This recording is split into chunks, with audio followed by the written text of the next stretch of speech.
Good evening and welcome to tonight's episode of Straight Talk with me, Sifiso Mahlangu. Radical economic transformation, many say, is a buzzword, but it's government's renewed approach for common growth and allowing Africans to finally be a part of South Africa's economy. But this has not come in easy. Widely contested, many say radical economic transformation is just an essence for more corruption.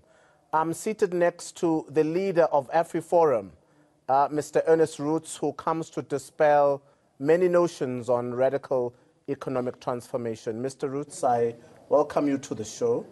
Thank you. Yeah. It's good to be here. I'm a believer in radical economic transformation, and I want to give you the straight talk tonight. Yeah. Radical economic transformation is necessary because it allows black people to finally participate in the economy of their country, the economy of their land. I don't think in 2017, as a leader of the AfriForum, you can say that radical economic transformation is not necessary. Well, once again, if we talk about radical economic transformation, it's like talking about racism or democracy or human rights. It's or equality even, or freedom. It all boils down to really what do you mean when you say that. So what does it mean in practice? So when you say you support radical economic transformation because black people must be uplifted, I can say to you, I agree, and AfriForum agrees wholeheartedly. But the question is, what does radical economic transformation actually mean? Does it mean, for example, that we are violating the right to private property, that we are implementing policies that will not boost the economy but destroy the economy? Then that's really where the differences come in. So if the idea is, as I said, we must boost the economy, we must uplift people from poverty and unemployment, yes, I don't think there's anybody who disagrees. But how do you do that? I think that's the problem. AfriForum is a group of Afrikaners, should I say, or is a pro-Afrikaner rights group in this country that seems to oppose a lot of the work that government does. Many claim that the AfriForum is a racist group, is anti-black. Doesn't that explain why you don't believe in radical economic transformation? Well, once again, racism is also a term. What do you really mean when you say racist? But AfriForum is certainly not a racist group. AfriForum has existed for 10, 11 years. We've issued thousands of press statements on various issues. We've never said one thing that's racist. We've never said one thing that is denying the dignity of black people, and so forth. What we have been doing as AfriForum is to push issues that we believe are important, that would be important to move this country forward. But we are concerned that when you disagree with government, or when you say, listen, we don't think black economic empowerment is working, or we believe the debate on white privilege is not really the biggest debate that we should be having in this country, then you're automatically labeled a racist. So that's the irony about racism, is to be a racist or to be labeled a racist, it's supposed to be the worst insult that you can get. I mean, what can be worse than being a racist? But maybe you haven't read the statistics, Mr. Roets. The majority of people in this country are black people who are still living in poverty. Yeah. White supremacy still exists in this country. It is white people who still own 80% of the land in this country. How do you say that South Africa doesn't need radical economic transformation when the JSE is still owned by white people? 97% of it is still in white hands. No, well, both those figures you just gave are incorrect. No, they can't be. 80% of the land in this country is in white hands. And you say this is farming land. But if it's farming land, why don't white people just give black people the land and say, you were the first settlers of the land, why don't you take the land back and use it? Well, as I said, those two figures are not true. There's no source that has ever said that 80% of the land is owned by white people. There's no source that's ever said that 97% of the JSE is owned by white people. What has been said is that there was some I think, a study that said 3% is owned by black individuals. Now the conclusion is, oh, so 97% must be owned by white people, which is not true. There are companies and trusts and so forth in the JSE. And I think on the issue of land ownership, it's not that simple.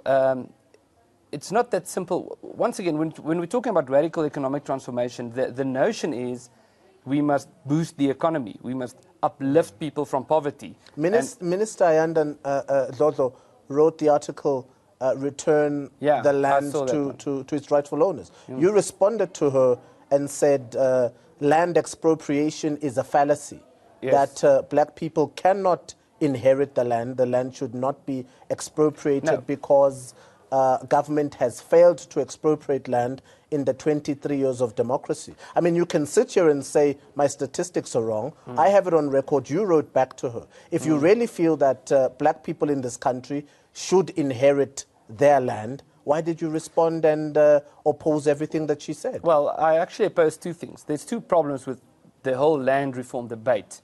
The one is all the available data shows that the vast majority of people in South Africa do not really care about land reform as much. But it wasn't your land to decide. I think the problem that you don't understand is it's not your land to decide who needs to expropriate it. It wasn't the land of settlers who came with Jan van Riebeck. If black people in this country don't know what to do with land, it is their land to decide. I think that's the narrative that many white people in this country don't understand. But should we be saying that to black people in the United States, that it's not their country? Well, we don't live in the United States, Mr. Ernst. But do you think we're talking about South Africa. But would that be racist for someone like Donald Trump? We're talking about Section 25 of the South African Constitution. We're not talking about America and Mr. Donald Trump. When we discuss radical economic transformation and we discuss expropriation of land in this country and land that has to return to its rightful owners, we're talking about black people. Well, well, let me give you this. There was actually a study done that before the technology of boreholes, to be able to dig boreholes, which came with Western influence in South Africa, only 30% of the land in South Africa was livable. It was only possible to live on, to survive on 30% of the land in this country if you didn't have the technology to dig a borehole. So this idea that, and the whole issue about land ownership is there's all these sweeping statements and broad generalizations about black people seemingly having owned everything in South Africa before white people came or before the Great Track. There wasn't much to own, it was just land. And when we discuss land expropriation, and I think you'll understand that land is an issue of human dignity. When all black people owned was land, if you took land from them, then you took everything they had. And so when we discuss expropriation and we discuss how land should be reformed, we're not talking about the 1913 Land Act. I think perhaps even AfriForum should come to the table and work with government and say, how do we return the land? Yeah, but that's the problem, I think, with the political debate in South Africa is to argue like this. I don't think we're being consistent. Because to argue the way that you are arguing now, if you were, once again, if you were to go to Europe and say, make that argument with regards to black people, to say, listen, this is white people's continent, what are you doing here? It would be extremely racist. You would be accused of being a member of the Ku Klux Klan if you said that in the United States. But if it's the other way around, if the target is white people and not black people, then it seems to be that you can say pretty much anything. You can say white people are criminals and they have committed genocide and so forth.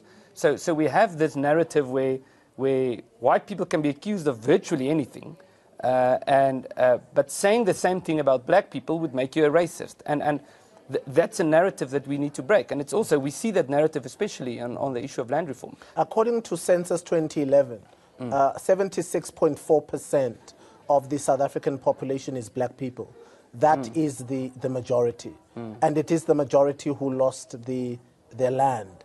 Shouldn't you come to the table and say, well, let us make amends, because it is not black people who own the land in this country? Well, I think there's a few issues here. The one is, are we talking about, once again, as I've said on ANN7 before, are we talking about restitution or redistribution? In other words, Restitution means land was taken from a black person by a white person. We need to fix that. We support that as AfriForum. You deny land restitution with or without compensation? No, we agree with restitution. We disagree with redistribution. Land expropriation can be given with or without the right to remunerables. The model of winning seller and willing buyer did not work. But the argument I think many South Africans are raising is that if there's land, and many white people are saying that land is not property land that people can live on, why not give the land to those people to decide what they want to do with it? I think this is there's a few issues here, but this comes back to the question I asked at the beginning. When we talk about radical economic transformation, are we talking about uplifting people from poverty, or are we talking about chasing out white people and putting in black people? Because what you are saying now is basically what Robert Mugabe did. So we can say, well, we must implement the policies of Robert Mugabe. Mr. Roets, you can't compare me to Mr. Robert Mugabe. No, I'm not comparing you. I'm just saying I'm you're stating using the same that argument. radical economic transformation should not be looked at as a racial slur, but it should be looked upon as a way to develop the lives of African people. Because if you have land, and I mean land is one of the issues of radical economic transformation, though it focuses widely on the economy. But it's allowing black people to participate in this economy, something they've been deprived of by apartheid. The same way black people are participating in the economy of Zimbabwe. Well, black people in Zimbabwe still own the land. We're talking about black people in South Africa who have been deprived of economic participation in this country. And I think radical economic transformation is the approach to which black people can participate in that economy. They'll make black industrialists, land reform, participation in this economy, land and ownership and property development. I think that's not a model that seems to attack white people and tell white people to leave South Africa. It's a model that attacks black people. What do you make then of the fact that our own Department of Agriculture has said that 90%, more than 90% of land that's been transferred from white people to black people have failed? It's either been shifted from commercial farming to subsistence farming or to squatter camps. That's government statistics. That these policies are failing. It's failing the economy. It's leading to a decrease in jobs. People are losing their jobs because of this. So white people will be able to.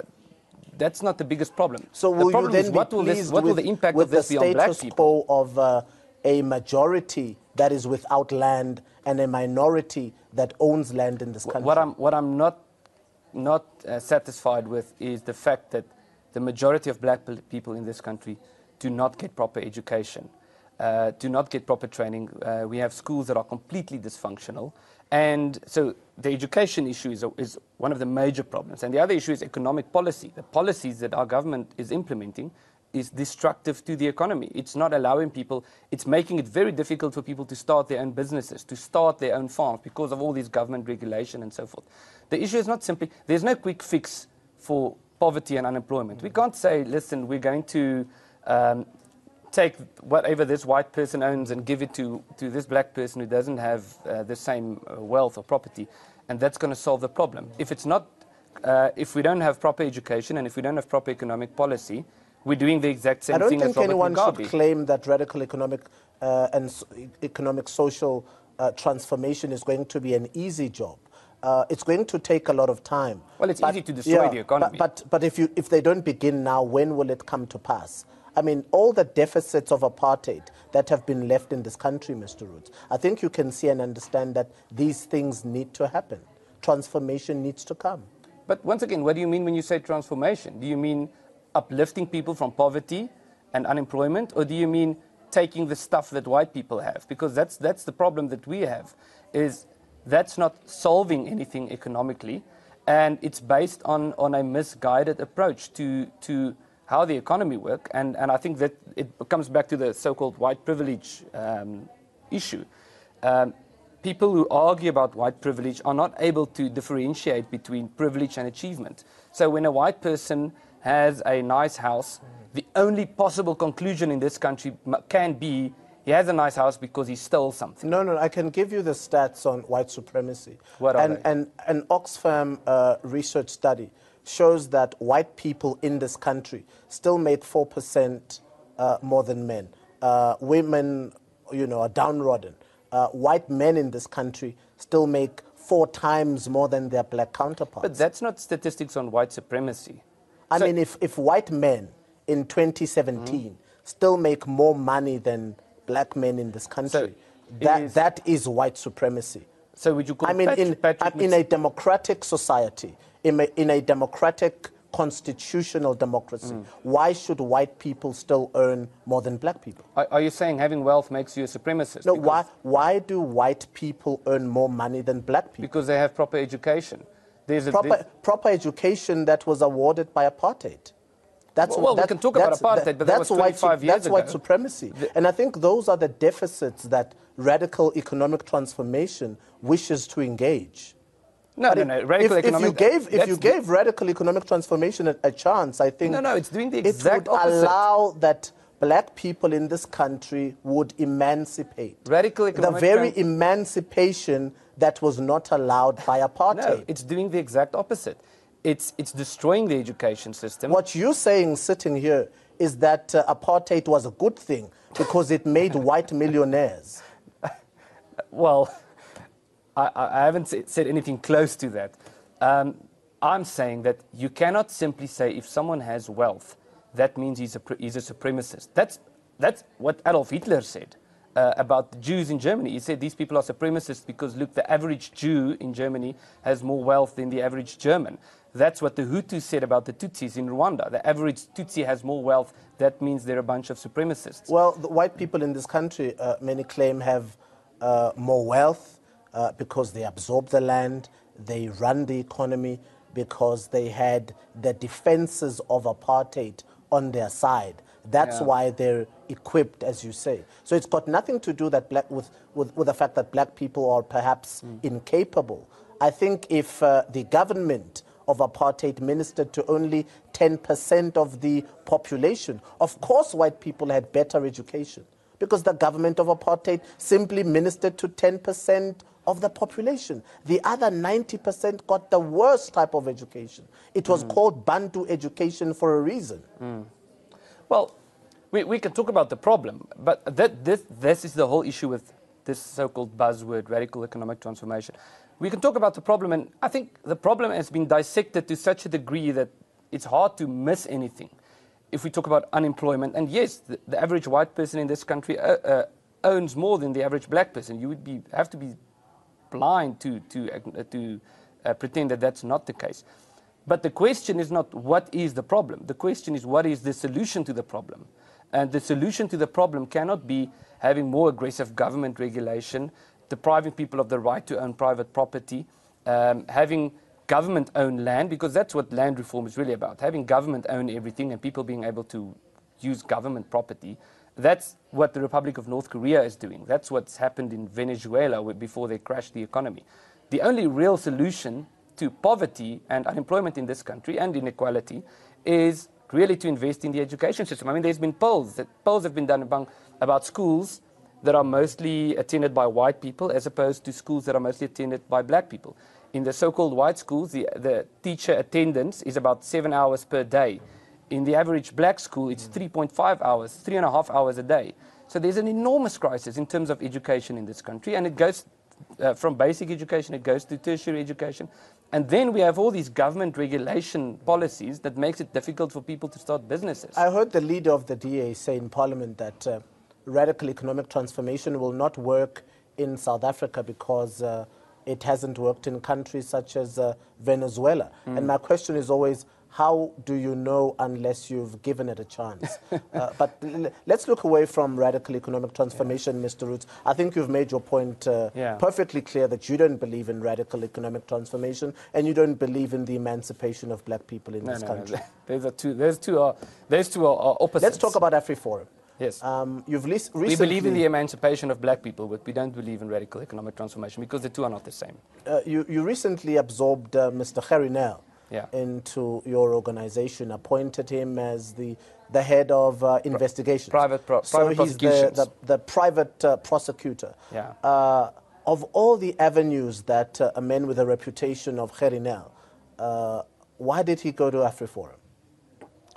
Well, you'd have to ask Gerrie Nel why he went to AfriForum. We made an offer to him. We approached him. We said to him that this is a problem. We believe this is a problem. The fact that people who seem to be politically connected are not being prosecuted by the prosecuting authority. We believe that there's a big problem. There's a breach of trust. People don't trust the prosecuting authority. And we believe this is something that should be done. It's legal in terms of our constitution. Are you not then assuming the role of the NPA?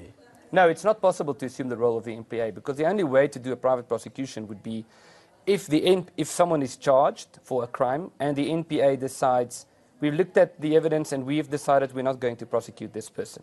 Only then can you do a private prosecution. You cannot prosecute whoever you want. We cannot walk down the street and start prosecuting people. We can only prosecute those people who have been charged and where the prosecuting authority have actually issued a certificate saying, this person has been charged, we've looked at the evidence, we have decided we're not going to prosecute. Are you not trying to run a parallel government in that case? No, we believe government's the problem, not the solution. So we wouldn't want to be part of the problem by creating a parallel government. And private prosecution is not about creating a parallel process. Private prosecutions can only start where government has decided, we've looked at the issue, we're not going to do anything about this. Only then can you start doing private prosecution. So it's not a parallel process. The one process can only begin when the other one ends.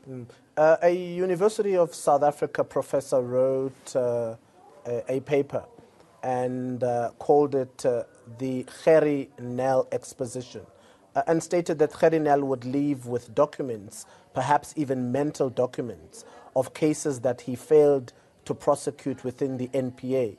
And those people would possibly be black leaders. And he would now use AfriForum to settle old scores. AfriForum is known to be perhaps an anti-black or a pro-Afrikaans movement, as you've said. Yeah. I didn't say anti-black. Is Gerrie Nel going to use this opportunity to settle old scores or to fight your political battles? Well, I don't think there's room for Gerrie Nel to use this opportunity to have his own personal agenda, because he's part of an organization. So we look at certain criteria in deciding who will be prosecuted privately. And so he does have a political agenda, because AfriForum is very much a political organization. Well, not in terms of prosecutions. If he works for AfriForum, he has then got a political mandate. AfriForum is not a... Mr. Gerrie Nel has said that he doesn't have a political agenda, but he works for a pro-Afrikaans political group. Your concerns are very political. How do you define political? We're not affiliated with any political party. We're not represented in parliament. We're a pressure group. Is Greenpeace a political party? I don't think so. Is the Treatment Action Campaign a political group? Is the Right to Know campaign a political group? These are all NGOs. An NGO is not... You can have issues. You can look at the broader definition of politics, which basically includes everything. And you can say, yes, every single person in this country has political views. But AfriForum is a pressure group. It's a non-governmental organization. We're not aligned with any political party. Yes, there are some parties with which we agree more and some with which we disagree more, but we've disagreed with all parties. So it's not a political group. What are the parties that you agree more with? Well, that would depend on what issue we are talking about. We, as AfriForum, is a Christian organization to start with. I don't think you're a Christian organization. I think that you state that you uphold Christian values. That's more correct, yes. Yes. That's more correct. I think we, for example, agreed, it seems like there's a shift now in the DA, where the DA is starting to change some of its policies to be more orientated towards what the ANC is saying. That's what it looks like to us. So we disagree with that. We agreed with some of their earlier policies. So you disagreed with the DA partnering or coming into a coalition government with the EFF? I wouldn't be able to say if we disagree with that, because probably yes, but that's coalition politics, and that's completely out of AfriForum's sphere. So I think if you are a political party and you are not the government, or you are one of the smaller parties, having coalitions is the way to be a party. That's why we're not a political party, because we don't want to go into that arena. We don't ever want to be in a coalition with the EFF. So we don't have to, because we're not a political party. Did you recruit Mr. Paul O'Sullivan as an investigator for AfriForum? No, no. Paul O'Sullivan has done some work for AfriForum. Are you willing to share what that work was? As a freelancer, yes, he wrote a report which is called the Joining the Dots, which is about corruption in government, which he actually wrote and he with AfriForum, and he published the report as an AfriForum report for which he was contracted to draft. He's not an employee of AfriForum. We've had, I think, 2 press conferences with him about corruption, but we're not affiliated with him, so to speak. And how would he then join the dots? He would have to use the resources of AfriForum? No, he actually used his own resources. His own resources. Paul O'Sullivan is a forensic investigator. So he's done some private investigating, and he drew up a report, and he came to AfriForum and he said, listen, I've done this, this is a report about... I think it's in the public domain that Mr. Paul O'Sullivan has also participated in some unethical activities within his investigations. How do you then, as AfriForum, work with a man like that? How do you approach him for business, approach him for work, as you say? He's compiled a report for you. Well, I'm not sure. Does he perpetuate a narrative that you enjoy? Well, I'm not sure what you are referring to when you say unethical activities, but he's not an employee of AfriForum. You can compare him more with a freelancer. And we don't screen people to see if we agree with everything that they've ever done in their lives before we work with him. We look at, do we agree on this particular issue? So we've worked with many people who've said and done things that we've disagreed with, including the ANC. Was it last year when these campus riots were taking place? Together with the ANC, we had a press conference about addressing this issue. Does that mean that we agree with everything the ANC has ever said and done? No. So we don't do screenings about people before we work with them. And you did not screen Mr. Gerrie Nel? Well, Gerrie Nel is an employee, so he went through a process of being appointed. He had an interview, and there was a human resources process. So he's an employee of AfriForum, other than Paul O'Sullivan. Mr. Paul O'Sullivan. Yeah. Okay. And that's where we leave it tonight, Mr. Roets. I hope you'll come back. I have a lot to talk to you about. Yeah. Yeah. And that's where we leave it, South Africa. Radical economic transformation. AfriForum says it doesn't believe in radical economic transformation, but many do say it is the only way to emancipate the lives of black South Africans. Thank you for watching tonight. I am Sifiso Mahlangu. Pray for South Africa. See you next time, and good night.